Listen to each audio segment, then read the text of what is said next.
Hi guys, Bill Jordan here. I do candid video interviews. So now if you're a sculptor, painter, or a candlestick maker, this is where you need to be. Why? People buy from people they know. And the best way for people to know you is with my candid video interview. All right? And once we tell your story, they will know you on the soul level. And once you reach them on the soul level, they are SOLD, as good as gold. So today I want to talk about For Whom the Bell Tolls. That's like Ernest Hemingway, for you guys who don't know. It's a different generation, you read different stuff, but I was required to read For Whom the Bell Tolls, which I never read because I didn't like reading. It was boring stuff. So anyway, and I could figure that stuff out. Let me tell you a story about how that, in my senior year in high school, we had to read these 3 books over the summer, which I didn't read them. Those thick books, man. Why would I read that stuff? Ew. But anyway, I learned that I had a talent because during English class, the teacher would analyze these works, and I knew how they were going without even reading them. I didn't have to read them. I knew how it was going to turn out. The notion of the tragic hero, I had that stuff figured out, man. That was me, the tragic hero. I could relate to all that stuff. And if you think about the novels you have to, literature you read in class, it's basically the same stuff, man. There's a hero, an antagonist, the protagonist. They have to go through some bad stage. They fall out. Maybe they're betrayed. Some type of thing like that always goes on. And that's true because you look at Joseph Campbell's work. All that stuff is in there. I think The Journey of a Thousand Heroes or something, the name of his big work.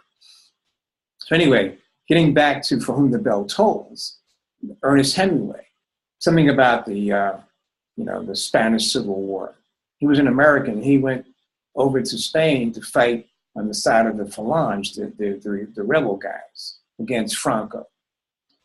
And anyway, that's that. But I want to ask you this. Hemingway has For Whom the Bell Tolls. And I'm asking you, for whom do you do your art? Is it for you? Is it individual? Are you an individual? Like you have to get your thing off when you do your work? Well, now, that might be one point of view.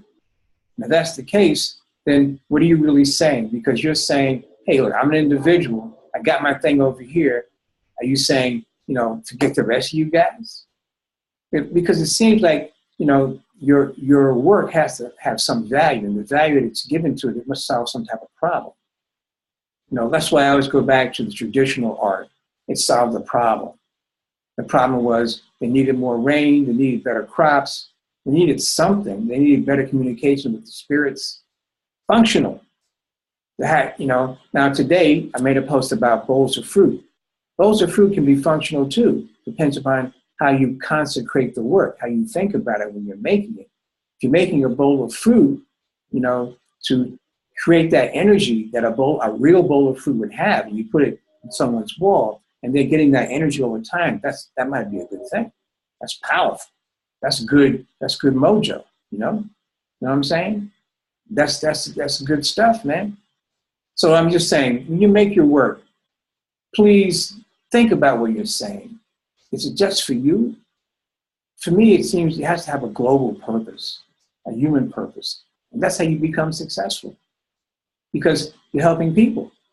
If you're just doing it for your own gratification, I know what you're thinking, because I used to think the same way. I was thinking, well, not quite. I say, as a defense mechanism, I would say, well, if I like it, I don't really care what anybody else says, because I think it's good, therefore it's good.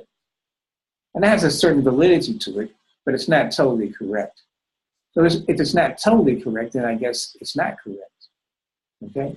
So just think about it. I'm not saying anything either way or the other, but raise your consciousness, raise your thought, raise your thinking, all right?